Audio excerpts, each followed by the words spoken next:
Question చూడండి, ఇలాంటి question చాలాసార్లు అడగడం జరిగింది. 2/3 యొక్క సంకలన విలోమం మరియు గుణకార విలోమాలు వ్రాయండి. ఈ రెండు కన్ఫ్యూజ్ అవుతుంటాయి. ఇప్పుడు నేను క్లారిటీకి ఇస్తా చూడండి. సంకలన విలోమం అంటే గుర్తును మార్చాలి. ఇచ్చిన భిన్నాన్ని అలానే ఉంచి గుర్తును మార్చాలి. చూడండి, ఇక్కడ +2/3 ఉంది కాబట్టి -2/3. ఇచ్చిన వాల్యూ యొక్క గుర్తు మారిస్తే అది సంకలన విలోమం. గుణకార విలోమం అంటే చూడండి, గుణకార విలోమం అంటే 2/3 ఉందిగా, దీన్ని 3/2 రాయాలి, రివర్స్ రాయాలి, గుర్తును మార్చొద్దు. మళ్ళొక్కసారి చూడండి, సంకలన విలోమం అంటే గుర్తును మార్చాలి, ఇచ్చిన నెంబర్ అలానే రాయాలి.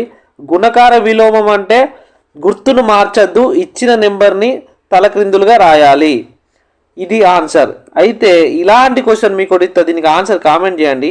7/12 యొక్క సంకలన విలోమం మరియు గుణకార విలోమాలు వ్రాయండి.